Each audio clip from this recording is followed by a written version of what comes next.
하나님께서 오늘도 우리에게 크신 은혜 주실 줄로 믿습니다.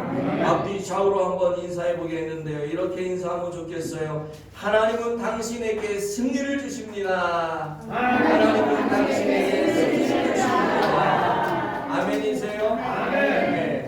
하나님은 모든 삶의 환경 속에서 하나님의 자녀들에게 승리의 기쁨을 주시는 좋으신 하나님이신 줄로 믿습니다. 오늘도 그 사랑의 하나님, 좋으신 하나님의 은혜와 그 축복이 여러분 모든 사람 성도들의 삶에 흘러가기를 예수님 이름으로 축복을 드립니다. 얼마 전에 텔레비전을 보다가 2002년도 한일 월드컵 이탈리아전을 재방송으로 녹화된 영상으로 본 적이 있습니다. 여러분들도 기억을 다 하시겠지만 우리나라가 2002년도 한일 월드컵 때 그 4강 신화를 이루지 않았습니까? 그때 4강까지 올라가면서 우리가 얼마나 기뻐하고 얼마나 즐거워하고 게임 하나하나 할 때마다 우리가 얼마나 가슴을 졸이면서 그걸 봤습니까? 이 이탈리아전 이게 16강에서 이제 8강 올라가기 위해서 16강전에 이탈리아랑 붙는데요. 이탈리아는 객관적으로 봤을 때 우리나라보다 훨씬 축구 실력이 좋은 나라잖아요. 우리가 따라잡을 수 없는 그런 나라였어요. 그러나 우리가 16강에 올라왔다라고 하는 이 기대감에 야 잘하면 저기도 꺾을 수 있겠다 이런 기대 심리가 많이 있지 않았습니까? 그리고 간절한 소망이 있었죠. 이탈리아를 이겨주고 주기를 원하는. 근데 아니나 다를까 시작하자마자 얼마 되지 않아가지고 우리나라가 페널티킥을 얻어요. 페널티킥을 얻는데 그때 히딩크 감독이 안정환 선수를 이 키커로 세웁니다. 안정환 선수 되게 긴장했겠죠. 얼마나 긴장했겠어요. 우리는 간절히 뭘 했겠어요? 이건 넣어주기를 얼마나 바랬겠어요. 근데 실축을 합니다. 그때 막 야유도 쏟아지고 어떤 사람들은 괜찮아 이제 초반전인데 뭐 하면서 이렇게 막 격려를 했던 저도 그랬던 사람 중에 하나거든요. 그렇게 흘러가는데 아무리 공격을 해도 이 이탈리아의 이 빗장 수비를 뚫지를 못하는 거예요. 우리 실력으로. 안타까운 거죠. 막 이러면서 그랬던 기억이 막 나는데요. 후반이 거의 끝나갈 무렵 이제 포기 상태가 되는 거예요. 아무리 봐도 안 되겠거든요. 아이고 그냥 16강 올라온 것에 만족해야겠다 하는 그 순간 후반 한 40분쯤 됐나 45분 됐나 언제 모르겠는데 후반 끝나기 얼마 남지 않아서 설기현 선수가 동점골을 딱 넣는 거예요. 그때 막 함성이 나고 대한민국 빵빵빵 난리가 났었어요. 기업들 다 아시죠? 네. 얼마나 박진감 넘치고 얼마나 마음을 막 졸이며 함성을 쳤던 그 기억이 막 날 거예요. 그러면서 히딩크 감독이요 수비수들을 다 뒤로 빼고 공격수들을 막 그때 황선홍 선수, 뭐 이천수 선수, 이차두리 선수 이런 사람들 공격에다 막 대거 투입을 시켜버렸어요. 왜? 5분 안에 뭐 아니면 본 거예요. 그러니까 5분 안에 뭘 뽑아내야 되는 거야. 근데 안 됐잖아요. 이 연장전에 가가지고 결국 어떻게 됩니까? 그 전반전에 그 페널티킥 실축한 안정환 선수가 이렇게 했는데 여기 빗 맞았는지 제대로 맞았는지 모르겠지만 이 맞고 딱 들어가면서 이 연장전에 아주 극적인 승을 거두면서 우리가 8강에 올라가잖아요. 그때 그걸 볼 때 얼마나 긴장하고 아이고 축구를 도대체 얼마나 했는데 저거를 못해 막 이러면서 나도 할 줄 모르면서 그 열심히 뛰는 선수들 욕을 하기도 하고 별의별 사람들이 다 있었잖아요. 속을 끓여가면서 안타까워하면서. 근데요 제가 얼마 전에 그거를 녹화된 영상을 보는데 그 긴장감이 하나도 없는 거야. 안정환 선수가 실축을 했는데도 하나도 안타깝지가 않아. 우리 선수들이 볼을 차고 막 들어가 공격을 하는데 공격이 그쪽 수비를 못 뚫어. 골키퍼가 다 막아내고 수비가 다 막아내. 그래도 하나도 안타깝지가 않아. 왜 그래요? 저러다가 후반 한 39분인가에 설기현 선수가 동점골 넣을 건 난 알고 있거든요. 그러다가 연장전 가가지고 안정환 막 그 반지에 지금 안정환 선수가 이렇게 해가지고 그리고 나는 다 알고 있거든. 이렇게 8강 진출할 거 이미 나는 다 알고 있거든. 그러니까 그 당시에는 아이고 막 속을 저리고 막 발을 동동 구리고 막 어쩔 줄 몰라 이랬는데 나중에 제 방송을 보고 녹화된 걸 보니까 하나도 그런 게 없는 거예요. 왜? 결과를 내가 다 알고 있기 때문에. 여러분, 예수 그리스도의 부활을 믿고 부활의 승리를 이미 경험한 사람은 이런 신앙의 삶을 살아가야 하는 줄 믿습니다. 이미 예수 그리스도께서 부활 승리하셨고 우리가 가장 힘들어하고 우리가 넘어갈 수 없는 죽음이라고 하는 거 이걸 다 극복하셨고 이 땅 가운데서 죄의 권세, 사망의 권세로부터 승리를 하셨어요. 그리고 부활의 첫 열매 되신 그분을 믿는 우리 모두는 다 그분 안에서 부활의 승리를 이미 경험한 사람들이란 말이에요. 부활 신앙을 경험한 사람들이라면 여러분 이 땅 가운데 살아가면서 조금 힘들고 조금 어렵고 좀 일이 안 풀리고 그거 가지고 이러면 살아가야겠어요? 이미 결과는 뭐야? 끝에 가면 내가 이미 승리했거든. 요거는 과정 그런 과정들이 있는 거거든. 그러면 제 방송을 보듯이 이렇게 보면서 오늘 내가 겪는 이거 가지고 막 화가 나가지고 이러면 되겠어요? 안 되겠어요? 안 되죠. 왜? 이미 내가 승리했잖아. 그러니까 그 잔잔한 거 가지고 자잘한 거 가지고 내가 싸우고 내가 화를 내고 할 이유가 없는 거예요. 이게 부활 신앙을 가진 그리스도인들이 살아가야 되는 삶의 방식이라고 하는 것이죠. 그래서 사도 바울이 오늘 하는 말이 뭐냐면 이렇게 얘기를 해요. 57절 말씀에 보시면은요. 자, 한번 읽어봅니다. 시작. 우리 주 예수 그리스도로 말미암아 우리에게 승리를 주시는 하나님께 감사하노니. 아멘. 여기 우리가 누구예요? 우리는 예수 그리스도를 주로 믿어서 예수님과 함께 죽고 예수님과 함께 다시 살아나는 부활을 경험한 부활 신앙의 성도들, 즉 고린도 교회 성도들을 이야기하는 거예요. 그리고 거기 말하는 바울과 거기에 말하는 예수 그리스도를 믿는 모든 사람들, 오늘 여기 있는 저와 여러분들도 포함되는 것이죠.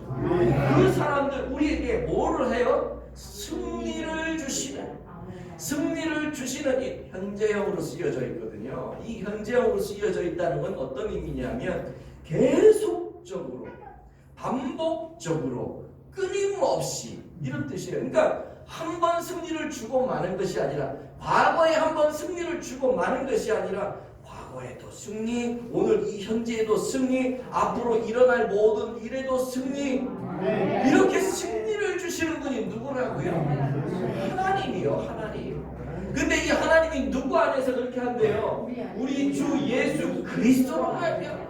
예수 그리스도를 믿는 그 사람, 예수 그리스도가 부활의 첫 열매가 되셨다라고 믿는 이 믿음의 사람, 그 안에 예수 그리스도 안에 거하여 신앙생활을 하는 그 사람에게는 날마다 이 승리를 주신다는 거예요. 그럴 수밖에 없잖아요. 그럴 수밖에. 이미 내가 예수 그리스도와 함께 승리를 했는데 지금 내 눈앞에 벌어지는 이런 어려움, 저런 곤욕들, 여러분 이미 결과는 내가 이겼는데 이게 뭐가 그렇게 중요하겠어요? 그러니까 이렇게 누가 들어오고 저렇게 어떤 일이 생겨서 힘들 수 있지만 이미 난 승리한 결과를 내가 알고 있는데 그거 넉넉히 이기고 넘어갈 수 있게 되는 것 아니겠어요? 오늘 말씀이 바로 그런 이야기를 하고 있는 것입니다. 그래서 이 부활신앙을 가지고 예수 그리스도 안에서 하나님은 우리에게 날마다 승리케 하시는 하나님이시다. 우리에게 승리를 주시는 하나님이시다. 이것을 믿는 이 사람은 어떤 삶을 살아가야 되느냐? 첫 번째, 이런 삶을 살아갑니다. 시작. 믿음 위에 견고히 서서 흔들리지 말아야 합니다. 아멘이세요? 아멘. 58절 한번 볼게요. 시작. 그러므로 내 사랑하는 형제들아 견실하며 흔들리지 말고. 아멘. 여기까지. 그러므로 내 사랑하는 형제들아, 바울이 얘기하는 거예요. 내 사랑하는 형제들아, 예수 그리스도 안에서 한 형제된 예수 그리스도를 믿는 신앙의 공동체, 너희 고린도 교회 성도들, 뿐만 아니라 오늘 저와 여러분과 같은 예수 그리스도를 고백하는 모든 믿음의 사람들에게 얘기하는 거죠. 어떻게 살아가라고요? 견실하며 흔들리지 말고. 왜? 예수님이 이미 승리하셨잖아요. 우리가 겪을 모든 고난과 죽음과 죄악의 모든 권세로부터 승리하셨잖아요. 그리고 우리가 그 예수님 안에 있잖아요. 그러니까 우리도 승리한 거죠. 그러니 누가 뭐라 그래도 어떤 일이 발생해도 흔들리지 말고 견실하게 믿음을 지키며 살아가라. 지금 그 얘기하는 거잖아요. 그런데 우리가 이런저런 사소한 일들이 발생할 때 흔들리고 쓰러지고 넘어지는 이유가 뭘까? 우리에게 승리를 주시는 하나님에 대한 확신이 없는 거죠. 그 승리가 내 것이라고 하는 확신이 없는 거예요. 그래서 이 확신을 여러분들이 꼭 가지시기를 축복을 드립니다. 사단은요, 우리에게 이런저런 일들을 일으켜서 우리로 하여금 우리 믿음을 막 흔들어놔요.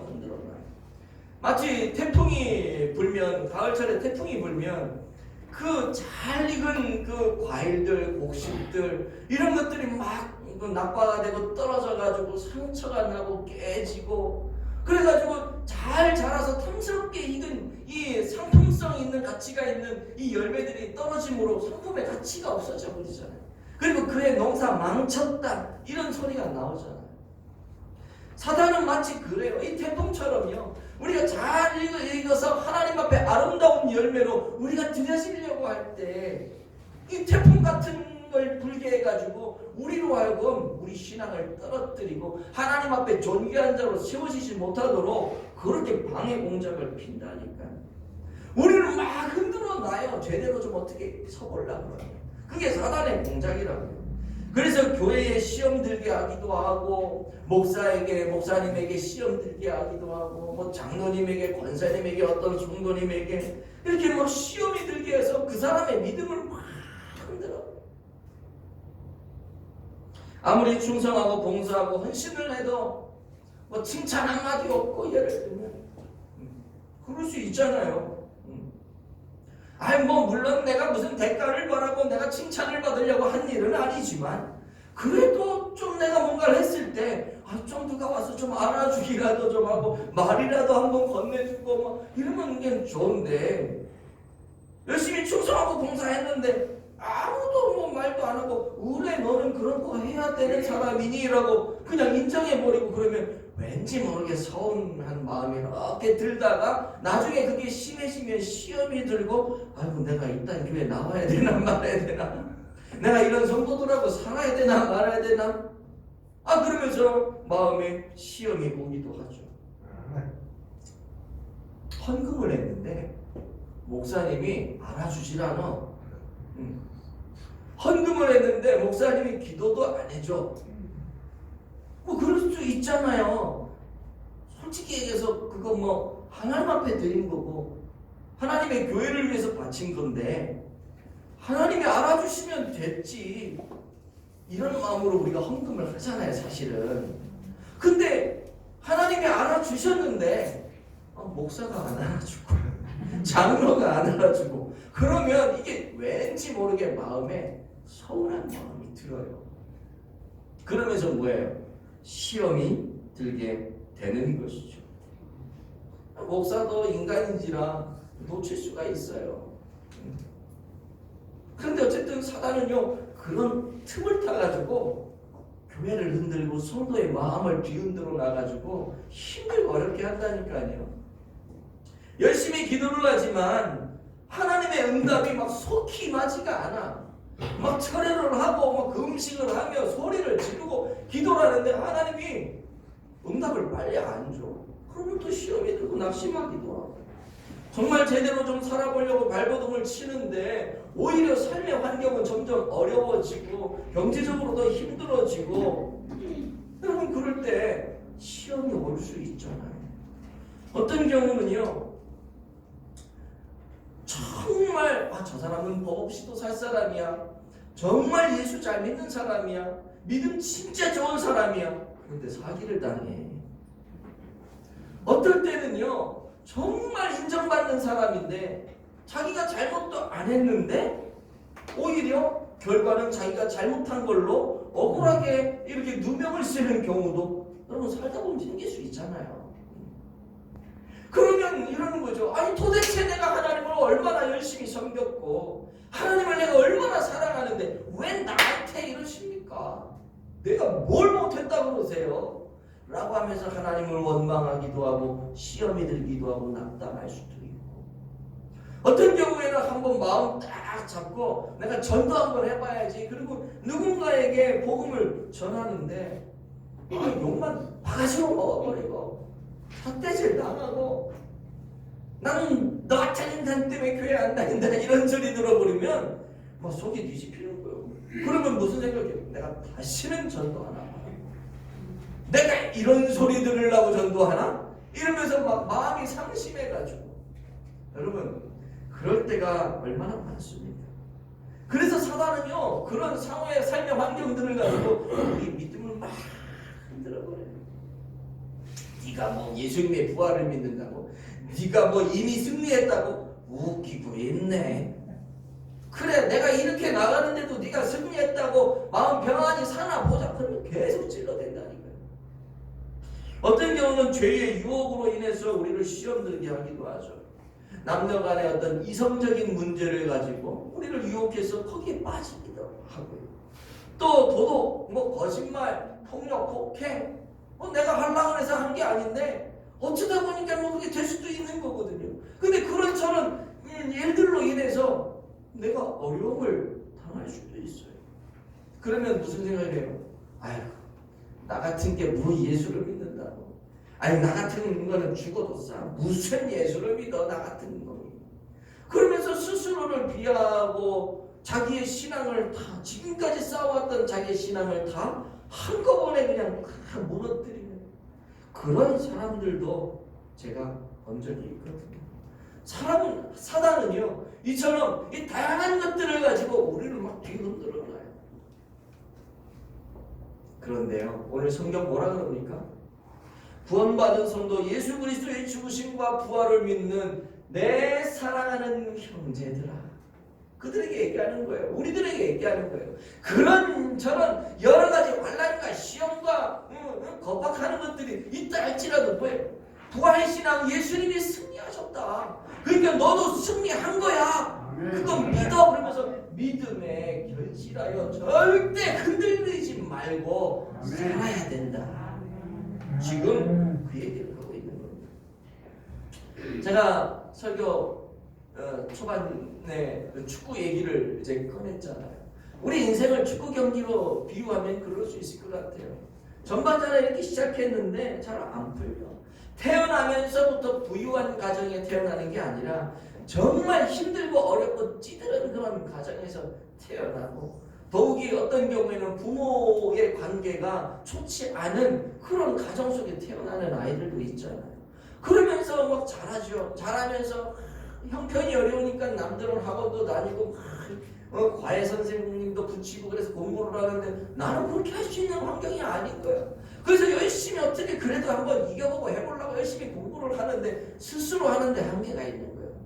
그래서 시험을 보면 늘 낙방하고 또 좌절하고 그런데 어떻게 해가지고 직장을 들어갔어.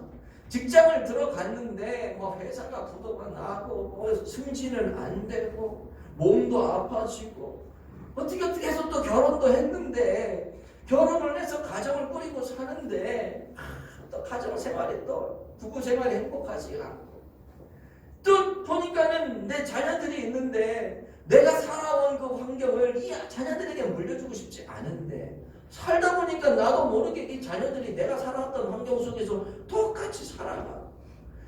제가 지금 안 좋은 쪽으로만 계속 얘기를 했지만 정말 이런 사람들도 있을 수 있잖아요. 물론 좋을 때도 있고 안 좋을 때도 있고 뭐 다양한 경우들이 있지만, 이런 삶의 환경 속에서 살아갈 때 여러분 회의가 찾아오는 거예요. 내가 예수를 믿는데 왜 내 삶의 환경은 늘 이렇게 보이는 걸까? 회의가 찾아오죠. 믿음이 떨어지고 믿음이 흔들릴 수가 있어요. 그러나 부활신앙을 갖고 사는 사람, 예수 그리스도가 죄와 사망의 권세로부터 부활 승리해서 첫 열매가 되셨다. 그리고 그 이후에 나도 예수님처럼 부활의 열매로 부활을 하고 이 모든 것들을 이겨낸 성도로 하나님과 영광을 누릴 것이다. 이거를 내가 확신하며 이것을 경험한 사람, 그 경험한 사람은 어떤 삶의 환경이 나를 힘들게 한다 할지라도 그 모든 것들을 이겨내게 될 줄로 믿습니다. 아멘. 언제나 태풍이 불 때요, 제가 보면 나무 하나가 뿌리채 뽑혀가지고 넘어졌는데 그 밑에 뭐가 있냐 하면 자동차가 한 대 깔려있는 거예요. 그 안에 사람이 있었는지 없었는지 모르겠지만 제가 그것을 보면서 느낀 게 뭐냐면 뭔가가 하나 넘어지게 되면 자기 혼자 넘어지고 자기 혼자 다치는 게 아니라 그 주변에 있는 무엇인가에게 피해를 주는구나. 여러분, 교회 안에서 장로님 한 분이 시험이 들어서 넘어지면요, 그분 혼자 넘어지는 게 아니에요. 목사님 한 분이 시험이 들어 넘어지면은요, 그분만 넘어지는 게 아니에요. 우리는 작은 개척교회라서 조직이 완전하지 못하지만 여러분, 셀 리더가 하나 넘어지면은요, 그 셀 다 넘어지게 되어 있어요. 교사 하나가 넘어지면은요, 그 반이 무너지게 되어 있어요. 그래서 나를 지키기 위한 것도 나를 지키기 위한 것이지만, 여러분을 지키기 위한 것도 그런 거지만, 여러분 때문에 다른 사람이 다치지 않고 다른 사람이 넘어지지 않도록 하기 위해서 저와 여러분 스스로가 시험에 들어 넘어지면 안 되는 거죠. 아멘. 어떤 시험이 오고 어떤 환난이 온다 할지라도 이 부활신앙을 소유한 예수 그리스도의 사람들은 믿음 위에 견고히 서서 확실하게 흔들리지 말고 그 믿음을 끝까지 지켜내는, 버티는 그런 성도가 되어야 할 줄로 믿습니다. 아멘. 두 번째로요, 승리를 주시는 하나님을 믿고 살아가는 이 성도는 어떤 삶을 살아야 되냐 하면 이런 삶을 살아야 됩니다. 시작. 주의 일에 더욱 힘써야 합니다. 아멘. 자, 오늘 성경 한번 볼까요? 58절 중반절 시작. 항상 주의 일에 더욱 힘쓰는 자들이 되라. 아멘. 항상 더 주의 일에 힘쓰래요. 어떤 면에서는 누가 그럴 수도 있겠죠. 말 같지도 않은 소리 하고 계시네. 내가 힘들어 죽겠는데 무슨 주의 일을 힘써. 힘들 땐 좀 쉬어야지. 그렇잖아요. 힘들 땐 좀 쉬어야지. 근데 성경은 뭐라 그러냐면 주의 일에 더욱 힘써요. 제가 이렇게 해보니까요, 막 힘들 때 이렇게 딱 손 놓고 딱 놓잖아요. 그러면 이게 진짜 긍정적인 반응이 올 때도 있고 부정적인 반응이 올 때가 있는데, 손을 놓고 딱 놓으면 계속 손 놓는 경우가 있고, 진짜 잠깐 쉬었다가 내가 이러면 안 되지. 그리고 다시 회복을 하는데, 회복을 하면 다시 그 일을 하게 돼요. 근데 그 일을 하면 너무 기쁘고 행복하고 내가 이 일을 하길 잘했어, 이럴 때가 있어요. 아멘. 예전에 어떤 분이 저한테, 제가 익산에 있을 때였는데 어떤 분이, 그게 구역장이었어요. 저한테 찾아왔어요. 목사님, 제가 너무 힘들어요. 지금 경기도 그렇고 일하는 것도 그렇고 내가 도저히 구역장을 못하겠어요. 그러더니 좀 쉬겠습니다. 어떻게 해요? 제가 그때 교구 목사였는데, 그러면 좀 더 제가 기도하겠습니다. 조금 더 생각해 봅시다. 그게 쉬는 게 좋은 건지 계속 하는 게 좋은 건지 아직 시간이 있으니까 좀 더 해봅시다. 기도를 하는데 이분이 결론을 내린 게 뭐냐면 그냥 쉬는 걸로 결론을 내린 거예요. 그러면 제가 그랬죠. 언제까지 쉬실 건데? 1년만 딱 쉬겠습니다. 진짜 1년만 쉴 수 있습니까? 그렇게 하겠습니다. 그래서 1년이 지나가는데요. 그 다음 년도 이제 한 8개월쯤 지났죠. 한 8월인가 9월달쯤 됐는데, 이제 한 10월, 11월달 되면 이제 일꾼을 뽑기 위해서 구역장도 선발하고 막 이렇게 했거든요. 근데 이분이 8월달인가 9월달인가 제가 정확히 모르겠는데, 제가 그랬어요. 집사님 이제 1년 다 돼가는데 내년에는 하셔야죠. 이제 그러고 했더니 이분이 제 전화를 기다렸다는 듯이 목사님, 그렇지 않아도 내가 하려고 지금 준비하고 있다는 거예요. 아멘. 내가 목사님께 구역장 안 하겠다라고 얘기해 놓고 나서 좀 쉬는데 이 쉬는 게 아니라는 거예요. 너무 힘들었대요. 그래서 빨리 목사님에게 가서 나 다시 하겠다고 하고 싶은 마음이 막 이렇게 일어나는데 자기가 한 얘기도 있고 그래서 오지도 못하고 그냥 내 전화를 기다렸다는 거죠. 여러분, 힘들고 어려워도요, 우리 부활신앙을 소유한 예수 그리스도의 사람은 주의 일을 끝까지 해나가야 될 줄로 믿습니다. 만약에 거기서 나버리잖아요. 그러면 그것만 넣는 게 아니라 그 신앙 자체가 무너질 수 있어요. 자전거를 타실 줄 아는 분들이 여기 많이 계시는 걸로 제가 알고 있는데, 자전거가 어떻게 굴러갑니까?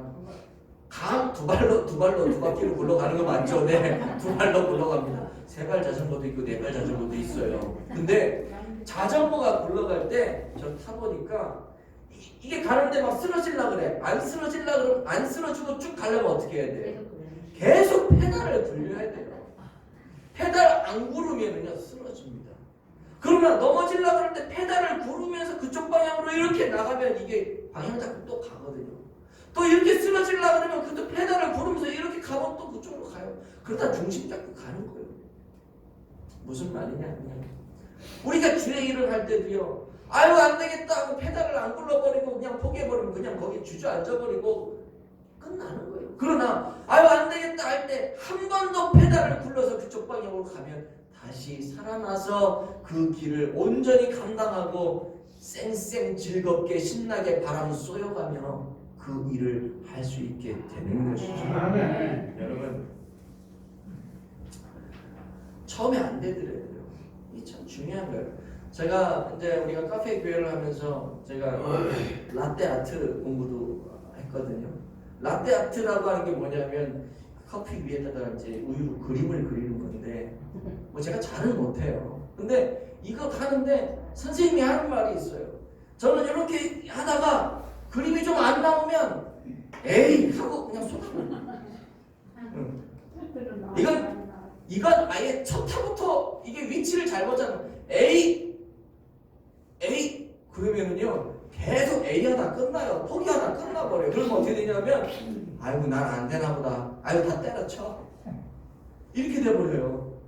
선생님이 뭐라고 얘기를 하냐면 이노님 그렇게 하면 안 되시고요. 안 되더라도 끝까지 한번 우유를 부어보세요. 처음에 안 됐는데 우유를 계속 붓다 보니까 하트가 나오네.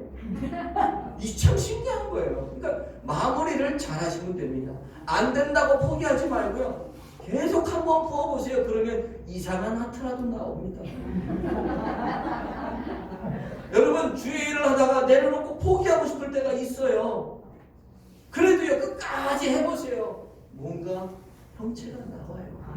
그러다 그 형체가 아름답게 만들어지고 가꿔져 나가고, 그러면 그때부터는 뭐예요? 일을 하는 기쁨이 있고 즐거움이 있고 감사가 넘치고, 그거 안 시켜주면 막 속상해가지고 시켜달라고 난리를 치고 그런 일이 발생해요. 그 일을 하다 보면 건강도 좋아지고 마음도 기뻐지고 하나님은 영광을 받으시죠. 그럼 도대체 바울이 말하는 주의 일이 뭐냐 이거예요. 주의 일. 고린도전서를 우리가 지금까지 쭉 살펴봤는데요. 고린도전서 9장 1절에 보면 이런 말씀이 있어요. 시작. 내가 자유인이 아니냐 사도가 아니냐 예수 우리 주를 보지 못하였느냐 주 안에서 행한 나의 일이 너희가 아니냐. 아멘. 제가 이 말씀은 고린도전서 9장을 설교할 때 강연을 하면서 자세하게 말씀을 드렸는데 궁금하신 분들은 유튜브에 영상이 있으니까 한번 참고를 해보시면 될 것 같고요. 오늘 말씀을 드리려고 하는 건 이 부분이에요. 주 안에서 행한 나의 일이 너희가 아니냐. 바울이 지금 내가 주 안에서 일을 막 했는데 그 일을 한 결과물이 바로 너희라는 거예요. 바울이 뭘 했어요? 열심히 전도했죠. 그렇죠? 열심히 복음을 뿌렸어요. 그리고 그 사람들을 어떻게 했어요? 가르치고 양육하고 뭐 가르치고 양육하는 게 여러분 얼마나 힘들어요. 아무것도 모르는 사람에게 뭔가를 가르쳐주고 아니 모르겠는데 막 짜증내면 다 아니 그냥 잘하고 있어 얼러가지고 달래가지고 그래가지고 키운단 말이에요. 그래서 나중에 어떻게 해요? 지금 너희들처럼 온전한 그리스도인 하나님이 기뻐 받으시는 온전한 성도가 지금 됐지 않느냐. 내가 지금 그 일을 내가 했다. 그 증거가 너희들이 아니냐. 결과물이 너희들 아니냐. 그냥 바울이 말하는 주의 일이라고 하는 것은 뭐야? 복음 증거와 양육과 그들을 훈련시켜서 어떻게 해요? 하나님의 온전한 성도로 만드는 거. 이게 주의 일이라고 하는 거예요. 오늘 이 주의 일을 저와 여러분들이 감당해야 될 줄로 믿습니다. 어떤 분들은 그렇게 얘기하시는 분들이 있을지 모르겠어요. 아니 목사님, 전도는 하겠는데 양육하고 가르치고 이렇게 세워가는 거 그거는 목사님이 할 일 아니에요? 그 목사님이 할 일을 왜 우리한테 떠맡기려고 그러세요? 라고 얘기하는 분이 혹시 있는지 모르겠어요. 제가 해야 될 일이죠. 제가 해야 될 일이고 저 같은 목사님들이 해야 될 일인데요. 목사님들만 하는 것이 아니라 교회 공동체가 같이 해야 되는 거예요. 여러분 생각을 해보세요. 여러분들이 전도해서 모시고 온 분들이 있잖아요. 그죠? 그분들이 제 말을 잘 듣겠어요? 여러분들 말을 잘 듣겠어요? 그분들이 여러분들과 친해요? 저하고 친해요? 그분들이 여러분과 함께 있는 시간이 많아요. 저와 함께 있는 시간이 많아요.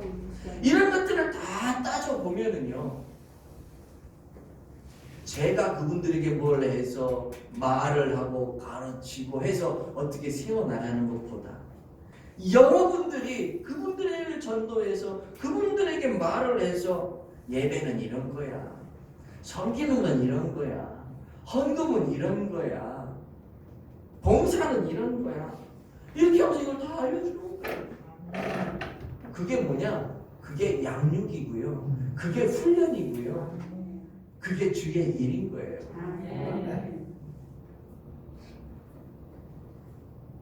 근데 그렇게 하려면 자동적으로 따라오는 게 있죠. 기도요, 기도. 기도 없이는 이게 또 안 돼요. 전도하고 양육하고 훈련하는 것이 그냥 되는 게 아닙니다.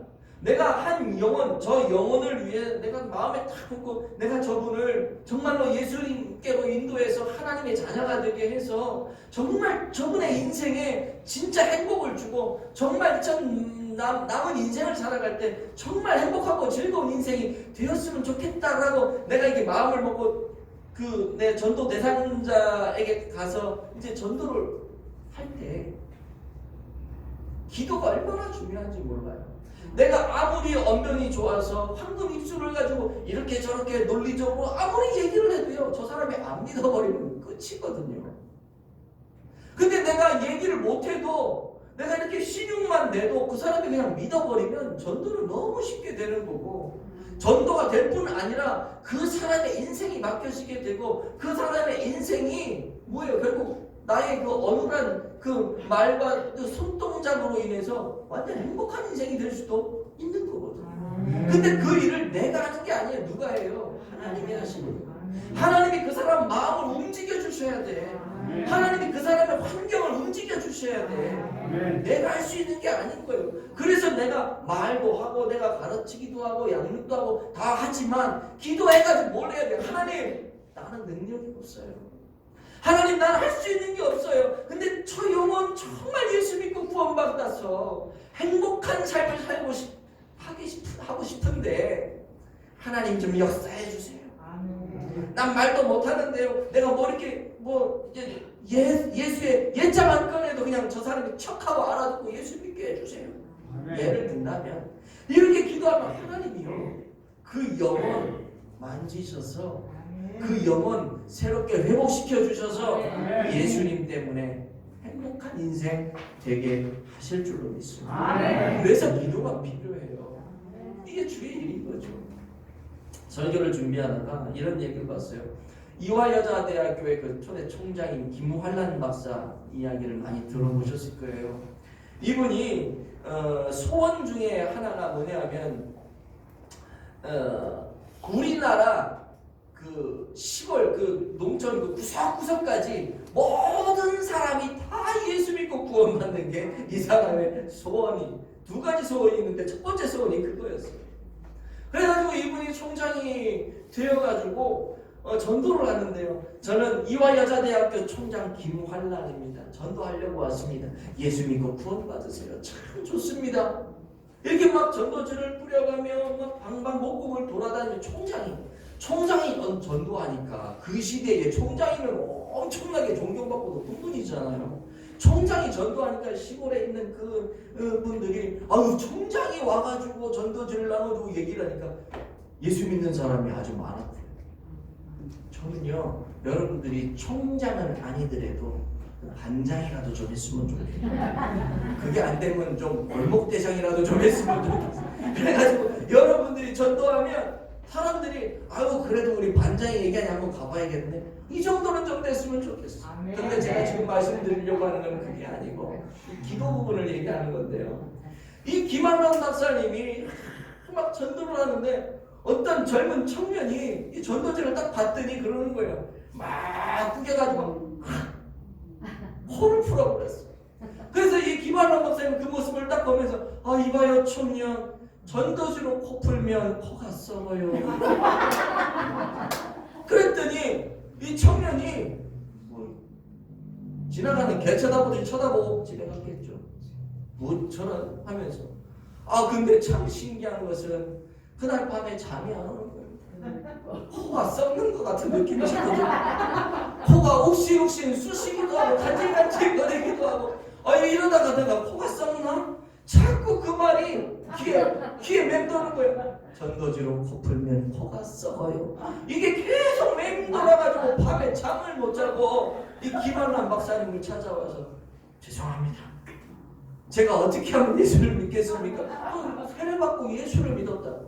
근데 그 사람이 누구냐 하면 그 유명한 깡패 목사 김익두 목사님. 그분이 그렇게 예수를 믿었어요. 그러니까 여러분 이게 있을 법한 이야기냐고요. 이게 전도지로 코 풀면 코가 썩나요? 근데 그 말이 이 사람한테는 막 마음에 와닿아가지고 믿겨지는 거야. 이러다 내 코 썩으면 어떡하나. 그 깡패가 두려움이 막 오는 거죠. 그게 일어났다니까. 어떻게 그렇게 됐겠어요? 김한남 박사님 집에 가서 기도했겠죠. 하나님 오늘 만나는 영혼들 다 구원되게 해주세요. 그들 마음에 감동이 있게 해주세요. 그 기도 중에 한 사람이 그 김익두 목사였다. 왜 하나님이 역사하니까 말 같지도 않은 소리를 들었는데 그게 진짜인 줄 알고 막 믿어지면서 코가 욱신욱신 쑤시고 코가 썩는 것 같고 그래서 찾아가서 나 세례받고 구원받겠다고 예수 믿겠다. 여러분 기도가 이렇게 중요한 거예요. 내가 밤낮 그냥 열심히 막 발품 팔고 내가 움직여서 뭔가 일을 이루려고 하지만 안 되는 게 얼마나 많습니까?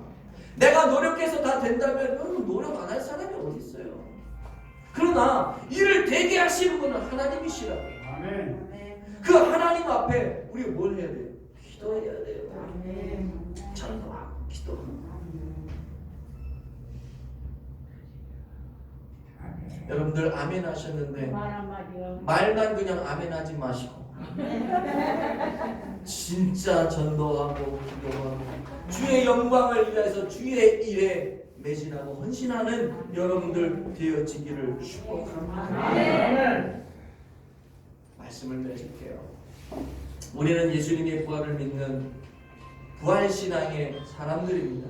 예수님께서 우리의 부활의 첫 열매가 되셨듯이 우리도 예수님처럼 부활의 두 번째 열매, 세 번째 열매 계속해서 그 부활의 열매를 맺으며 살아가고 부활의 승리를 하셨던 것처럼 죄와 사망의 권세로부터 승리하셨던 것처럼 우리도 이미 승리가 우리에게 주어진 인생임을 믿으시기 바랍니다. 그렇기 때문에 어떠한 시련, 어떠한 환난, 어떠한 어려움이 온다 할지라도 견고히 견실히 서서 흔들리지 말고 믿음의 반석 위에 든든히 서서 주의 일을 끝까지 감당하는 거룩한 성도들이 되어 주시기를 예수님의 이름으로 축복을 드립니다.